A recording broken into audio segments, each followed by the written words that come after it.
World War II produced many heroes. One such man was Lieutenant Commander Butch O'Hare. He was a fighter pilot assigned to the aircraft carrier Lexington in the South Pacific.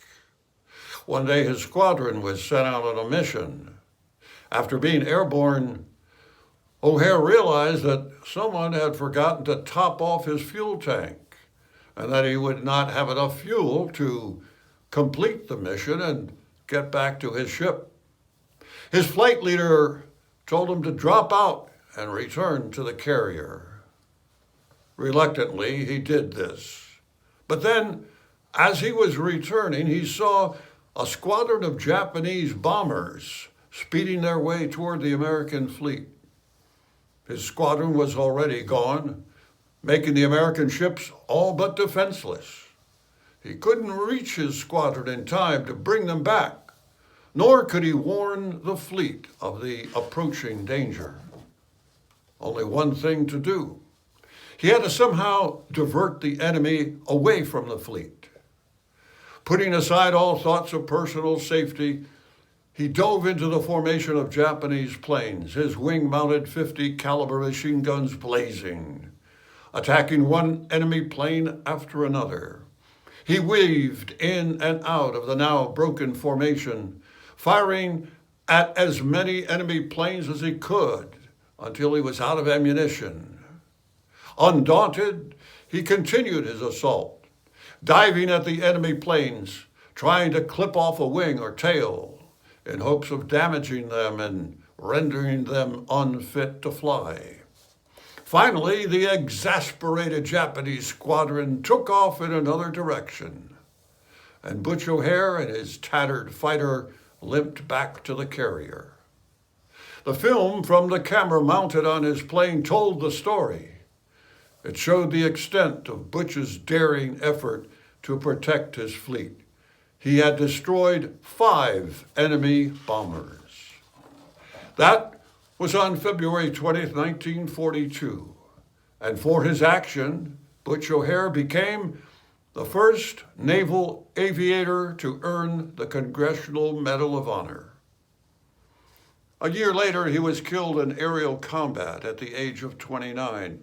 But his hometown would not allow the memory of their hero to die. And today, O'Hare Airport in Chicago is named in tribute to the courage of this World War II hero.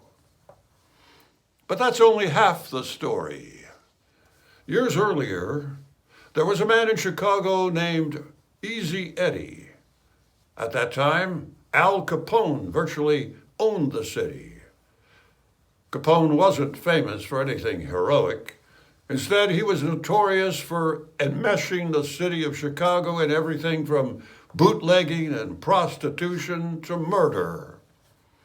Easy Eddie was Capone's lawyer and was very good at it. His skill at legal maneuvering kept Big Al out of jail for a long time. To show his appreciation, Capone paid him very well. Not only was the money good, but Easy Eddie and his family occupied a fenced-in mansion with live-in help and all of the conveniences of the day.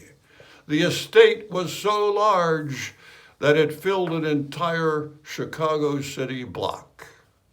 Eddie lived the high life of the Chicago mob and gave little consideration to the atrocities that went on around him.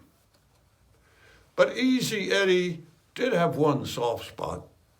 He had a son that he loved dearly.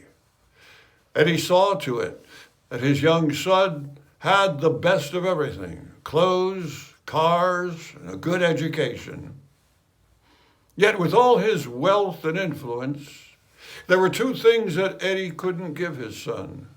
2 things that Eddie sacrificed to the Capone mob that he could not pass on to his beloved son: a good name and a good example.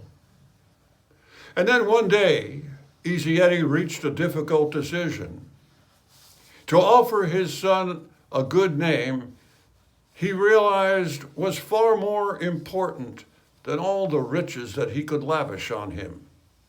And so he decided to try and right the wrongs that he had done. He would go to the authorities and tell the truth about Scarface Al Capone. To do this, he would have to testify against the mob, and he knew what the cost would be. However, more than anything, he wanted to be a positive example to his son and to try and restore a semblance of a good name. And so he testified, and predictably, within the year, Easy Eddie's life ended in a blaze of gunfire on a lonely Chicago street. He had given his son the best gift he had to offer, and at the greatest price he would ever have to pay. So what do these two stories have to do with one another? Butch O'Hare was Easy Eddie's son. I'm Larry Johnson. Happy Father's Day, and stay well.